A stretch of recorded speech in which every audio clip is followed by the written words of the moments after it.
Sir Telangana ఉద్యమ సమయంలో 2001 నుంచి 2014 దాకా కేసీఆర్ కుటుంబ సభ్యులకు పారాగాన్ చెప్పులేసుకోనేటువంటి వ్యక్తులు అదే సమయంలో డీజిల్ పోసుకుందామన్నా కూడా కారుకు అట్లాంటి పరిస్థితులు ఉన్నటువంటి వారు ఈరోజు లక్షల కోట్లు సంపాదించారు, వాళ్ళ డబ్బులంతా స్వాధీనం చేసుకుంటామని పదే పదే రేవంత్ రెడ్డి చెప్తున్నారు. చాలా సంతోషం, చేసుకోమని వెంటనే అర్జెంటుగా చేసుకోమని చెప్పాలా. పారాగాన్ చెప్పులు లేకుండా నేనుంటున్నా రేవంత్ రెడ్డి ఉండినా ప్రజలకు తెలుసు కదా. పారాగాన్ చెప్పులు లేకుండా ఎవరు అనేది అందరికీ తెలుసు కదా. దేశంలో ఎవరు భూ కబ్జాదారు, ఎవరు బ్లాక్ మెయిలరు, ఎవరు ఓటుకు నేటి కేసులో పట్టుబడ్డరు, ఎవరు దొంగ దందాలు చేసినారు, ఎవరు భూమాఫియా అందరికీ తెలుసు రాష్ట్రంలో. మా పారాగాన్ చెప్పులు లేని ఫ్యామిలీ అండి మాది. Sir Srinivas sir, city vision live.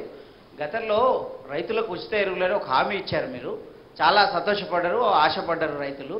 అయితే ఆ నినాదం మళ్ళీ ఈ మధ్య తెర మీద తేవట్లేదు. కాదు బ్రదర్,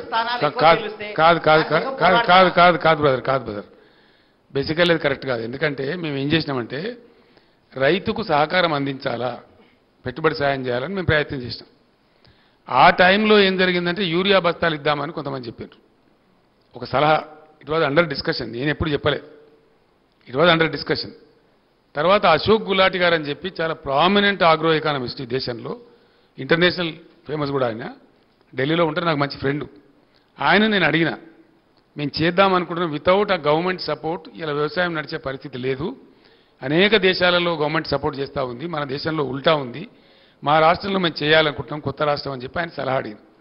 ఆయన ఏం చెప్పినట్టే బ్రదర్, నాకు ఇప్పుడు నువ్వు యూరియా బస్తాలు ఇస్తావు, వానాకాలం వేసుకుని 4 మిగిలి ఉంటాయి ఆయన దగ్గర, నువ్వు మొత్తం ఇస్తావు ఈ పంటకు. ఆయన ఏం చేయాలి, ఈ 4 బస్తాలు అమ్ముకుంటాడు మార్కెట్లో, మళ్ళీ దానికి అపఖ్యాతి వస్తుంది. కాబట్టి అట్లా వద్దు, నువ్వు ఎంత ఇస్తావో నీ స్టేట్ కిట్టి ఎంతవరకు పర్మిట్ చేస్తావో నాకు తెలియదు, నువ్వు చేయదలుచుకున్న సహాయం క్యాష్ రూపంలో చేయి. ఏం చేయదలుచుకున్నావు, 1000 ఇస్తావా, 2000 ఇస్తావా, 3000 ఇస్తావా నీ ఇష్టం. కానీ ఆ డబ్బుకు అతను ఓనర్ కావాలి. ఎందుకంటే ఒక ఆయనకు విత్తనాలు పట్టి ఉండొచ్చు, ఒక ఆయనకు ట్రాక్టర్తో దున్నించుకునే ఎక్కడికి పట్టి ఉండొచ్చు, ఒక ఆయనకు పురుగుల మందులు కొనుక్కునే ఎక్కడ ఉండొచ్చు, రకరకాల అవసరాలు ఉంటాయి రైతులకు, వేరియేషన్ ఉంటుంది. కాబట్టి నువ్వు ఇచ్చే కాడికి క్యాష్ ఈ బస్తాలు ఇచ్చి మళ్ళీ వాళ్ళు అమ్మేసుకొని అవసరం లేని వాళ్ళు అమ్మేసుకొని ఇవన్నీ ఇబ్బంది జరుగుతుందండి అని చెప్తే ఎరువు బస్తాలు ఆనాడే ఫుల్ స్టాప్ చేసినాం.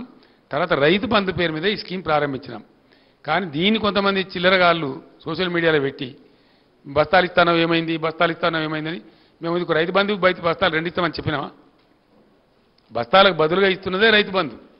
దాంతో ఎవ్వరికి అవసరం, ఒక ఆయన విత్తనాలు కొనుక్కుంటాడు, ఒక ఆయన పురుగుల మందు కొనుక్కుంటాడు, ఒక ఆయన ఎరువులు కొనుక్కుంటాడు, ఒక ఆయన ట్రాక్టర్ దున్నకానికి పెట్టుకుంటాడు, ఒక ఆయన నాటేయించుకోవడానికి పెట్టుకుంటాడు, రకరకాల అవసరాలు ఉంటాయండి. ఆయన అవసరాన్ని బట్టి ఆ డబ్బును ఆయన వాడుకుంటా ఉన్నాడు.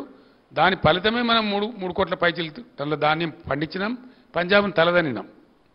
మీరు అడిగిన మంచి క్వశ్చన్ అది, నాకు కూడా ఇక్కడ చెప్పానని ఉండే, మీ క్వశ్చన్ ద్వారా ఇప్పుడు క్లియర్ అయిపోయింది.